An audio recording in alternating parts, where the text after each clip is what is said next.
Alam nyo, sa totoo lang, karamihan sa Luzon, lalong-lalo na sa kapital Metro Maynila, marami talagang nasasagasaan si former Rua Rodrigo Duterte. Ika nga, numero 1 niya na plataforma na war on drugs. Alam nyo, sa totoo lang, ang Maynila ang pinaka numero 1 bintahan ng droga. Hindi yan pinasisinungalingan. Yan ay katotohanan.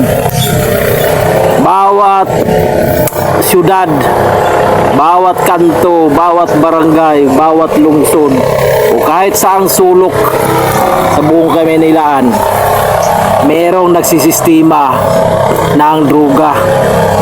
Bawat bubong, bawat bahay, bawat tao, bawat pamilya humahawak ng droga para magbinta.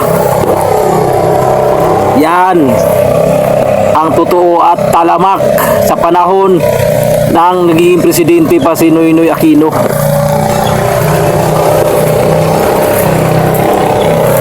Hindi natin masasabi na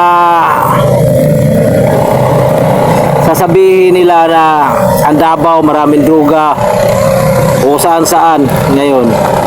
Alam nyo, sa panahon ni Noynoy Aquino, naghahari ang droga sa buong Pilipinas. Yan ang totoo.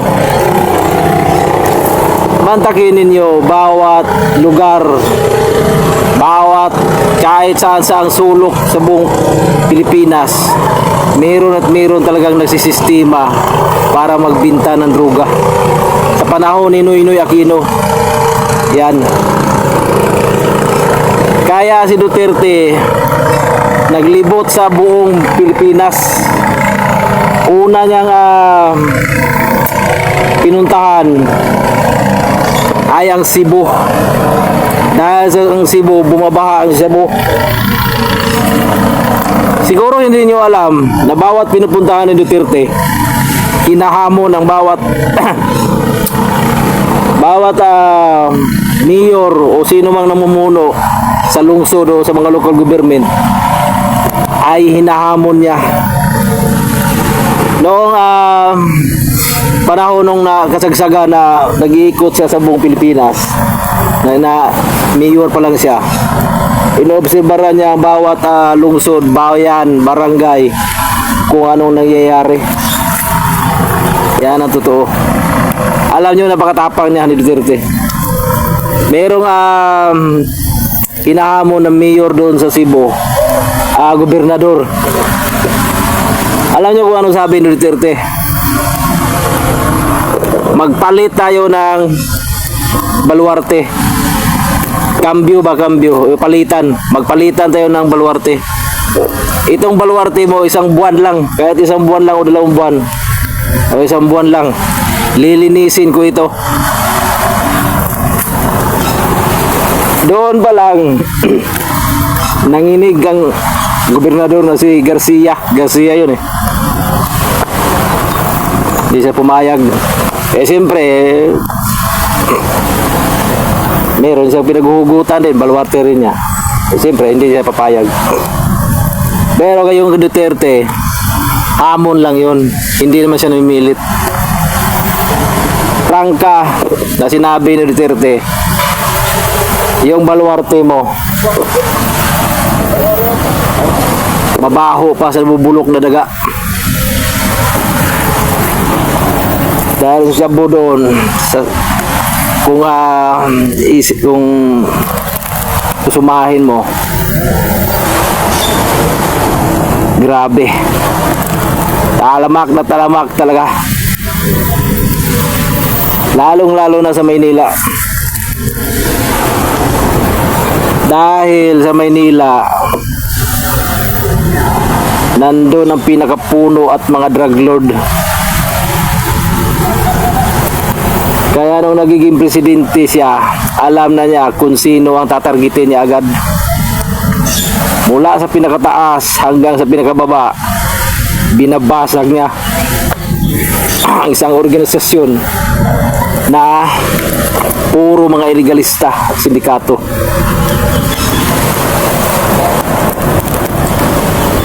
Kung hindi kayo naniniwala na hindi daw epektibo ang war on drugs dahil pang alibay lang daw at ginagawa daw na panakipbutas o dahilan para hindi daw masilip ang totoo na si Duterte daw ang totoong drug lord, yan ay isang pag-iisip ng taong mandarambong at sinungaling at manluloko.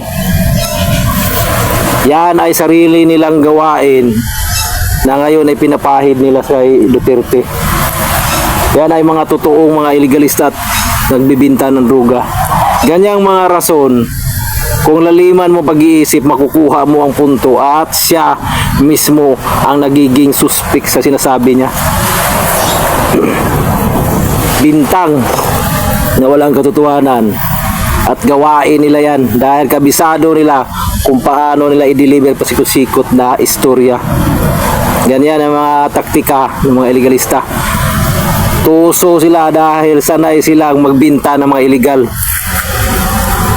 Kaya profesional ang dating nila kapag sila ang bumato at bumira sa taong malinis. Yan ang totoo. Ito lang ang masasabi ko na halimbawa na matino ang isang plataforma na war on drugs at epektibo ito.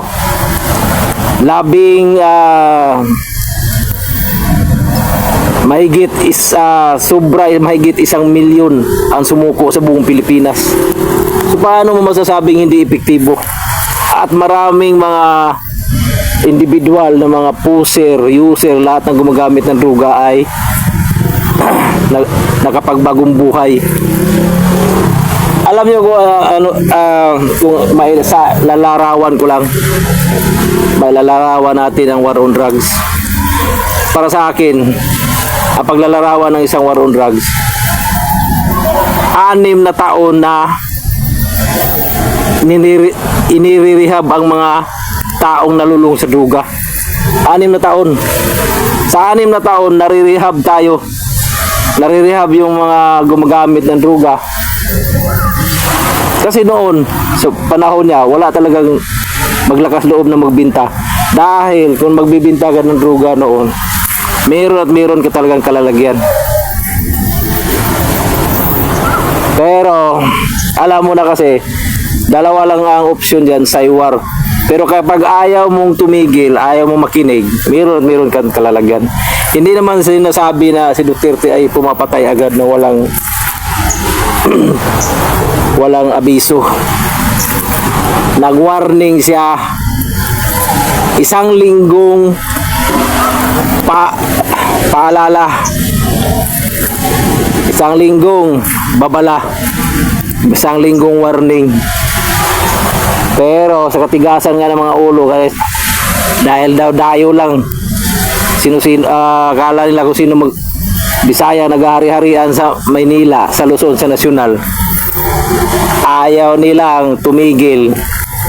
Ayaw nilang pakialaman yung mga negosyo nila. Kaya sinampulan sila. Lagpas na sila sa babala. Labag sila sa batas. At hinahamon ang gobyerno. Yan ang masasabi natin na ang desisyon na war on drugs ay tinutupad ni Duterte. At hindi siya tumatalikod sa kanyang responsibilidad. Hinaharap niya lahat ng akusasyon. Tinatanggap niya kung anong ginagawa ng mga administrasyon. Kung binabalikan siya, tanggap niya na ikulong siya kung saan-saan.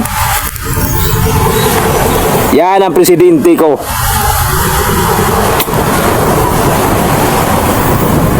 Na walang katulad. Si former Rodrigo Duterte ang nag-iisang presidente na binubuhay ang pagkatao ni Andres Bonifacio.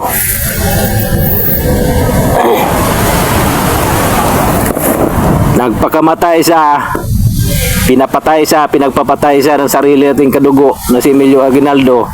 Hindi na iniwan ang bayan at lupa na sinilangan. Tumayo siya at nanindigan para lumaban at kailanman ay hindi magpapaalipin at sumusuko. Yan ang mentalidad at ugali, prinsipyo na dapat nating hanapin bilang isang pangulo at ama ng Pilipinas. Kaya isyo ngayon kung ano sinimula ni Rodrigo Roa Duterte na ang pinipili natin ngayon na sumusunod na anak niyang babae, ganoon din ang gagawin niya at suportahan natin tuloy ang laban dahil ang mahalaga para sa kanila ang serbisyo ay ang inosente at tayong mga mahirap at buhay ng bawat Pilipino ay mahalaga. Yan ang kanilang layunin kung bakit sila nagiging politiko at nagsiservisyo sa Pilipinas. Isyo ngayon